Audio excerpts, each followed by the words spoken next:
नमस्कार। आज हम एक दिलचस्प वित्तीय सफर पर नजर डाल रहे हैं।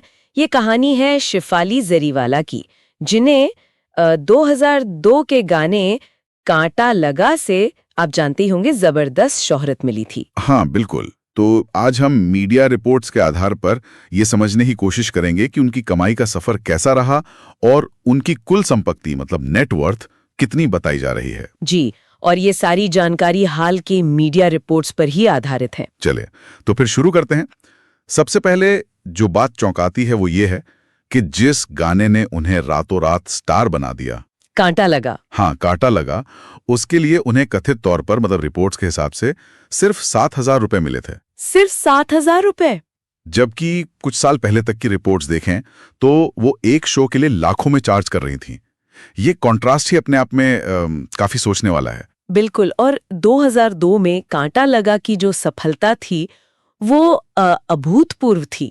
वो गाना सिर्फ हिट नहीं था, वो एक सेंसेशन बन गया था। हाँ, हर जगह वही बजता था। उसने शिफाली को एकदम से सबके सामने ला दिया और एक तरह से देखें तो पुराने गानों के रीमिक्स का ट्रेंड भी उसी ने तेज किया। और फिर भी जैसा हमने कहा, कमाई सिर्फ 7,000 रुपए। आज के जमाने से देखें तो ये रकम मतलब कुछ भी नहीं लगती उस लेवल की पॉपुलैरिटी के लिए। हाँ, ये सुनने में बहुत कम लगता है, लेकिन यहाँ दिलचस्प बात शायद रकम से ज्यादा वो मौका है। उस एक गाने ने उनके लिए आगे के रास्ते खोल दिए। वो एक लॉन्च पैड साबित हुआ जिसने उनकी फ्यूचर अर्निंग पोटेंशियल को मतलब कमाई की क्षमता को पूरी तरह से बदल दिया, भले ही पहली फीस मामूली थी। सही कहा।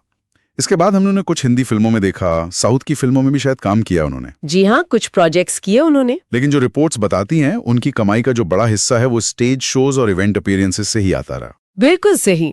और ताज़ा रिपोर्ट्स तो यही कहती हैं कि फिल्मों से काफी समय दूर रहने के बाद भी उनकी एक मजबूत ब्रांड वैल्यू बनी हुई थी। अच्छा। हाँ, ऐसा कहा जाता है कि वो एक परफॉर्मेंस के लिए मतलब कोई 35-40 मिनट की, उसके लिए 10 लाख से 25 लाख रुपए तक चार्ज कर रही थी। 10 से 25 लाख, ये तो बहुत बड़ी रकम है। जी, खासकर तब जब उनका जो मेन हिट था वो काफी पहले आया था। हाँ।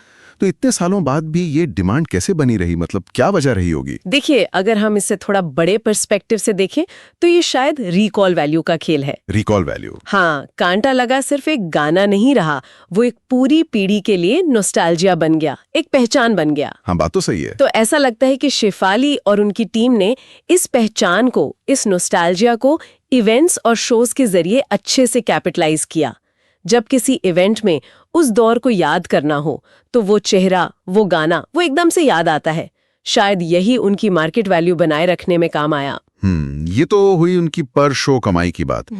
लेकिन ओवर द इयर्स मतलब इतने सालों में उनकी कुल संपत्ति के बारे में मीडिया रिपोर्ट्स क्या अंदाजा लगाती हैं? हाँ, तो मीडिया में जो खबरें आई हैं उनके मुताबिक उनकी जो एस्टिमेटेड नेट वर्थ है वो करीब $1 मिलियन, यानी भारतीय रुपयों में देखें तो लगभग 8.5 करोड़ रुपए। 8.5 करोड़? जी, लगभग 8-4.5 करोड़ रुपए।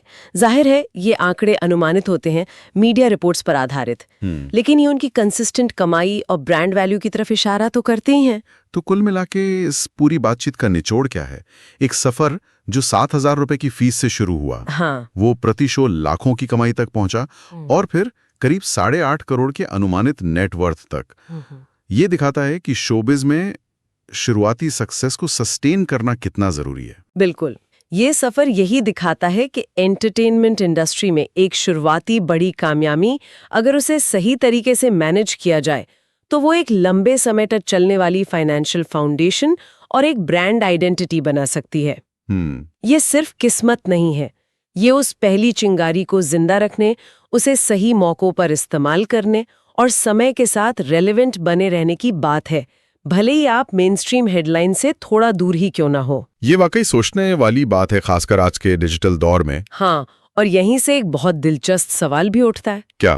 कि किसी एक वायरल हिट से मिली शोहरत और उससे बनी फाइनेंशियल सक्सेस की ये कहानी, ये पूरी इंडस्ट्री के बारे में क्या बताती है, खासकर आज के जमाने में जहां चीजें रातों रात वायरल होती हैं और उतनी ही तेजी से गायब भी हो जाती हैं।